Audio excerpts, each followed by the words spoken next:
Assalamualaikum warahmatullahi wabarakatuh.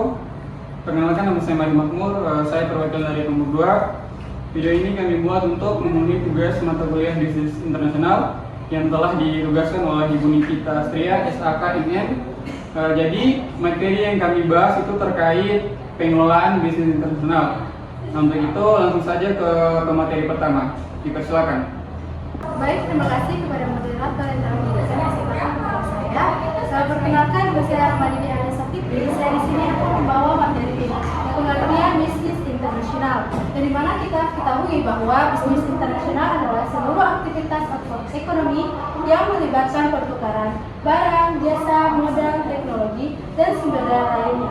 Di antaranya ada individu, perusahaan atau pemerintah yang berada di negara yang berbeda. Dengan keadaan konteks manajemen ini, bisnis internasional menuntut perusahaan untuk memahami perbedaan lingkungan, di antaranya ada ekonomi, politik, hukum, dan budaya antar negara.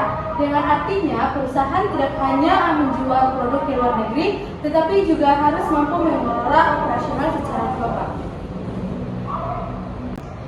Baik, terima kasih kepada pemateri sebelumnya. Perkenalkan, saya Naila Rahmania. Di sini saya akan membacakan materi tentang tujuan Go Internasional. Pertama, memperluas pangsa pasar. Jadi, ketika pasar di dalam negeri sudah mulai jenuh, perusahaan bisa melakukan ekspansi ke luar negeri. Tujuannya supaya bisa menjangkau konsumen baru dan pada akhirnya meningkatkan volume penjualan. Selanjutnya yang kedua, meningkatkan pendapatan dan profit. Dengan masuk ke pasar global, peluang perusahaan untuk mendapatkan pendapatan yang lebih besar juga ikut naik. Selain itu, lewat peningkatan skala produksi, perusahaan bisa menekan biaya dan otomatis keuntungan juga semakin besar. Sekian dari saya persilahkan kepada pemateri selanjutnya. Baik, terima kasih pada materi sebelumnya. Perkenalkan, nama saya Priya Satya. Saya masih tetap melanjutkan materi tentang tujuan Go Internasional. Selanjutnya itu adalah investasi risiko, yang dimana dengan beroperasi di beberapa negara, perusahaan tidak hanya bergantung pada suatu pasar saja. Jadi jika terjadi krisis ekonomi atau ketidakstabilan di suatu negara, perusahaan masih memiliki pasar lain yang bisa menopang operasinya. Dan yang terakhir adalah meningkatkan daya saing global. Persaingan di pasar internasional mendorong perusahaan untuk terus meningkatkan kualitas produk, melakukan inovasi, dan membangun reputasi yang baik. Hal ini akan memperkuat posisi perusahaan dalam persaingan global. Baik, itu saja yang dapat saya sampaikan. Terima kasih. Baik, perkenalkan, nama saya Nurtiasi Hamzah. Saya akan membacakan materi tentang analisis pasar luar negeri internasional. Di sini ada 5, yang saya bacakan ada 2. Yang pertama yaitu kondisi ekonomi. Analisis kondisi ekonomi bertujuan untuk menilai potensi dan kelayakan pasar di suatu negara.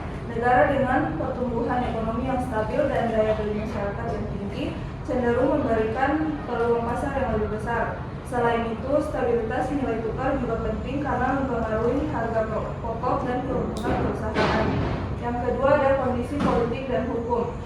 Negara dengan situasi politik yang stabil cenderung lebih aman bagi investasi dan kegiatan bisnis karena resiko konflik atau perubahan kebijakan yang drastis lebih kecil. Sekian. Sebelumnya, perkenalkan, nama saya Siti Nurinaya. Saya akan melanjutkan materi yang sudah disampaikan oleh pemateri sebelumnya.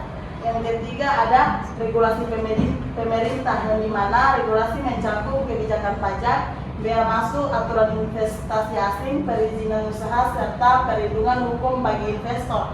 Regulasi yang transparan dan konsisten akan mempermudah proses ekspansi dan mengurangi resiko hukum di kemudian hari.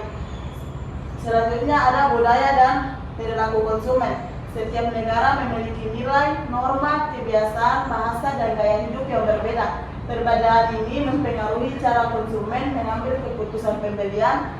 Perusahaan perlu menyesuaikan produk, kemasan, promosi, hingga strategi pemasaran agar sesuai dengan budaya lokal.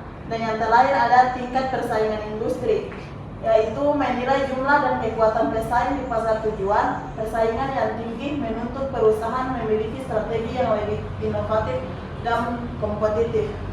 Baik, saya kembali. Baik, perkenalkan, nama saya Dinda Nadira Koja. Saya akan menjelaskan sedikit tentang strategi ekspor. Yang kita ketahui bahwa strategi ekspor adalah cara memasuki pasar internasional dengan menjual produk ke negara lain tanpa harus mendirikan cabang atau fasilitas produk di negara tersebut. Perusahaan tetap memproduksi barang di dalam negeri, kemudian mengirimkannya ke pasar luar negeri melalui distributor, agen, atau mitra dagang. Strategi ini sering menjadi langkah awal bagi perusahaan yang ingin mencoba pasar internasional karena relatif lebih sederhana dibandingkan metode lain seperti joint venture atau VDI. Baik, perkenalkan saya Nurul Yofliza. Di sini saya akan menjelaskan keunggulan strategi ekspor. Ada 3 keunggulan. Yang pertama, modal relatif kecil karena perusahaan tidak perlu membangun pabrik ataupun kantor di luar negeri sehingga biaya investasi awal pastinya lebih rendah. Lalu yang kedua, resiko lebih rendah karena tidak menanamkan investasi besar di negara tujuan, maka potensi kerugian juga lebih kecil dibandingkan FDI. Lalu yang terakhir, cocok untuk perusahaan pemula ataupun UMKM karena strategi ini dapat menjadi langkah awal untuk memasuki pasar internasional secara bertahap tanpa beban besar. Sekian, dipersilakan ke pemateri selanjutnya. Baik, perkenalkan saya Lia Maharani. Di sini saya akan membahas kelemahan strategi ekspor. Di sini ada 3 kelemahan. Yang pertama ada kontrol pasar terbatas. Perusahaan sering bergantung pada distributor atau agen di negara tujuan, sehingga kontrol terhadap pemasaran dan pelayanan tidak sepenuhnya dimiliki. Yang kedua ada biaya tambahan tinggi. Biaya transportasi, asuransi, dan biaya masuk dapat meningkatkan harga jual produk dan mengurangi daya saing. Yang terakhir ada ketergantungan pada mitra lokal. Keberhasilan ekspor sangat dipengaruhi oleh kinerja dan kepercayaan terhadap mitra di negara tujuan. Baik, terima kasih.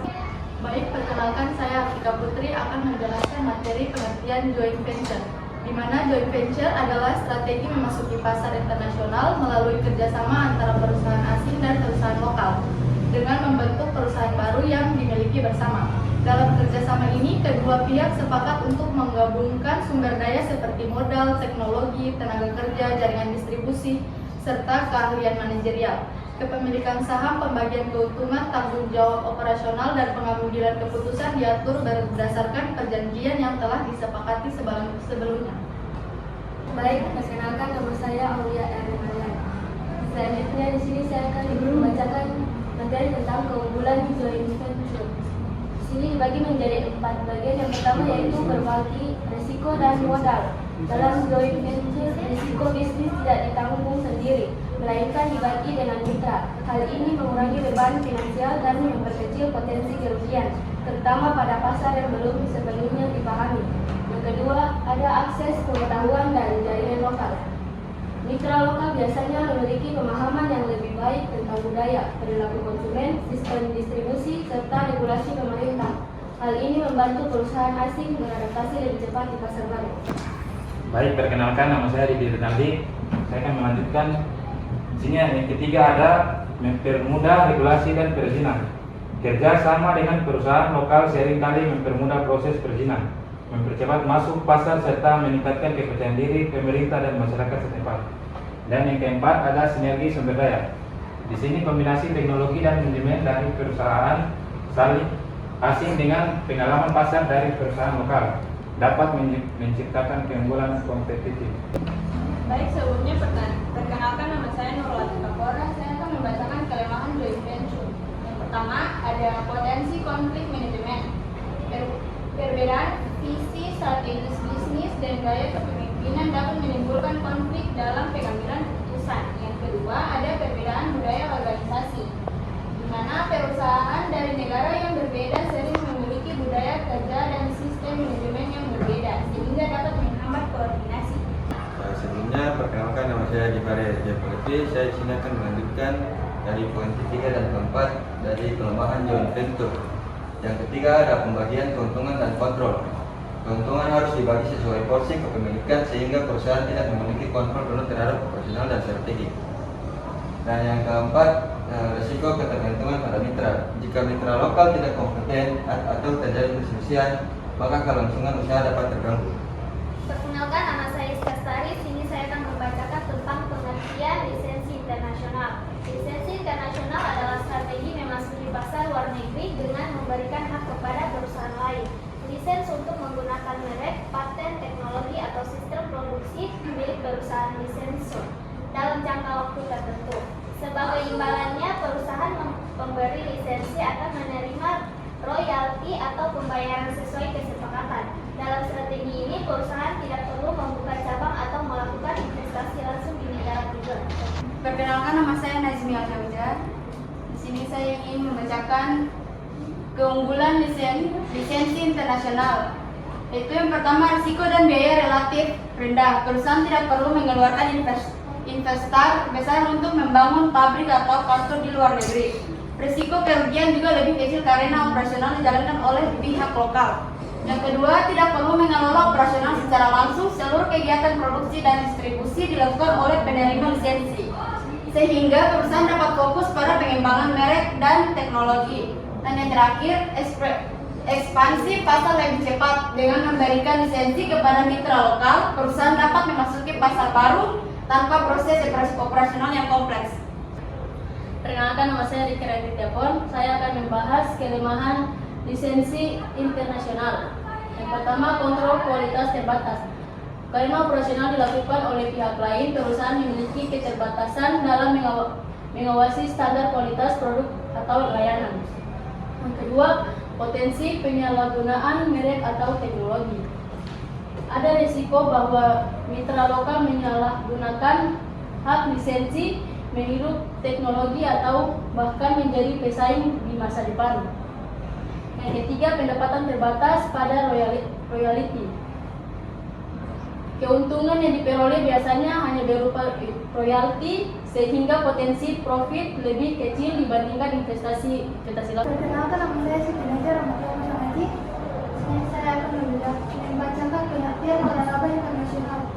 Waralaba internasional adalah strategi ekspansi bisnis di mana perusahaan franchisor memberikan hak kepada mitra lokal franchise untuk menjalankan usaha dengan menggunakan merek, sistem operasional, standar produk, dan model bisnis yang sudah teruji.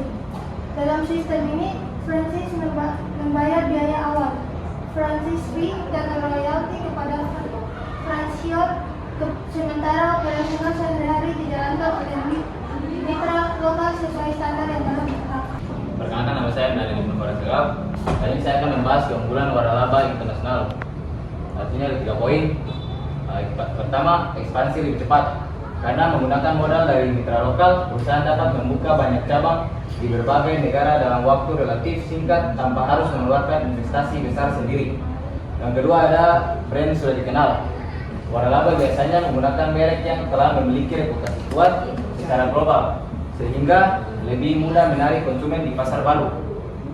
Ketiga, ada mengurangi risiko operasional, di mana operasional sehari-hari dijalankan oleh franchise, sehingga risiko manajerial lebih ringan bagi perusahaan induk. Selanjutnya ada kelemahan waralaba internasional. Di sini ada 3. Pertama, harus menjaga standar kualitas. Franchise harus memastikan semua cabang di berbagai negara mengikuti standar produk dan pelayanan yang sama agar reputasi merek tetap terjaga. Kedua, ada ketergantungan pada franchise. Keberhasilan bisnis sangat tergantung pada kinerja mitra lokal. Jika franchise tidak profesional atau tidak mengikuti standar, citra merek dapat terdampak negatif. Ketiga, ada pengawasan lebih kompleks, yaitu mengontrol banyak cabang di berbagai negara membutuhkan sistem pengawasan yang ketat dan terstruktur. Perkenalkan, nama saya Farhad Burhan dengan nomor NPM 0204111153. Di sini saya akan membahas di slide di bagian strategi standarisasi dan adaptasi dalam bisnis internasional. Perusahaan harus memilih antara strategi standarisasi atau strategi adaptasi. Yang pertama, strategi standarisasi. Perusahaan menggunakan produk dan strategi pemasaran yang sama di semua negara. Kelebihannya adalah yang pertama, biaya produksi lebih rendah, efisiensi tinggi, dan brand global lebih kuat. Contohnya, Apple menjual produk dengan desain dan fitur yang hampir sama di seluruh dunia. Dan yang kedua, strategi adaptasi. Perusahaan menyesuaikan produk dengan biaya dan kebutuhan pasar lokal. Kelebihannya, lebih diterima konsumen lokal, meningkatkan kepuasan pelanggan. Dan contohnya adalah McDonald's menyesuaikan menu di India tanpa daging sapi. Baik, Sebelumnya perkenalkan, nama saya Yudi Sladi. Di sini saya akan membacakan studi kasus dari Starbucks. Kerjasama ekonomi internasional ini melibatkan perjanjian atau kesepakatan antara negara-negara untuk mendukung pertumbuhan ekonomi melalui berbagai bentuk seperti perdagangan bebas, investasi bersama, atau pertukaran teknologi.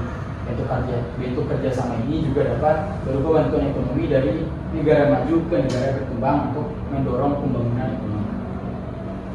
Starbucks itu merupakan salah satu contoh perusahaan global yang berhasil menerapkan strategi adaptasi di pasar internasional, khususnya di Cina. Meskipun Cina ini memiliki budaya minum teh yang kuat, Starbucks ini mampu menembus pasar dengan menyesuaikan strategi bisnisnya terhadap karakteristik lokal. Strategi adaptasi yang dilakukan oleh Starbucks yang pertama yaitu menyediakan menu sesuai dengan selera lokal. Starbucks ini tidak hanya menjual kopi standar internasional, tetapi juga menambahkan menu yang sesuai dengan preferensi konsumen Cina, seperti minuman berbasis teh, green tea, dan varian rasa yang lebih sesuai dengan selera lokal. Hal ini membuat produk lebih mudah diterima masyarakat. Terus yang kedua ada desain toko mengikuti budaya setempat. Starbucks ini menyesuaikan desain gerai dengan unsur budaya Cina, seperti tata ruang yang lebih luas untuk berkumpul bersama keluarga atau teman. Di beberapa kota, desain interior ini menggabungkan elemen tradisional dan modern agar lebih dekat dengan budaya lokal. Terus yang ketiga itu ada menjaga cita premium.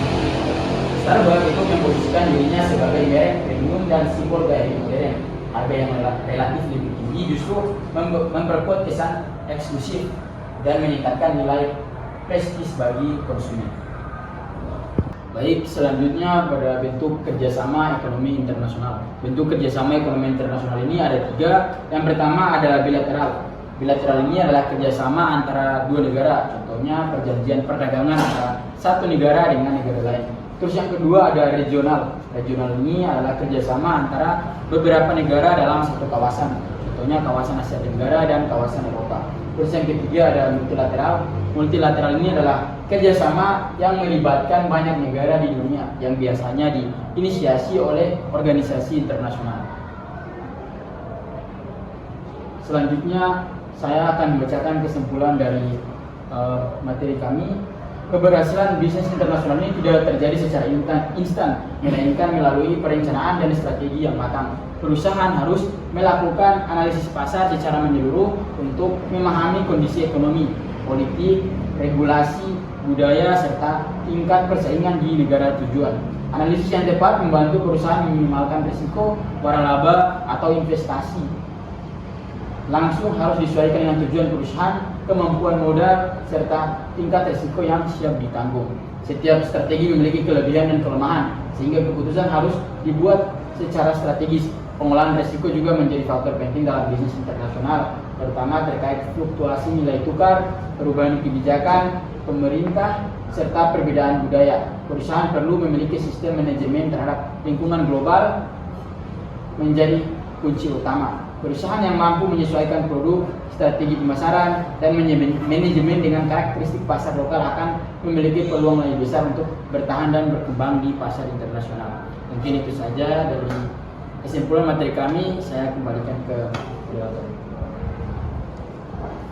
Baik, itulah pemaparan materi terkait pengelolaan bisnis internasional.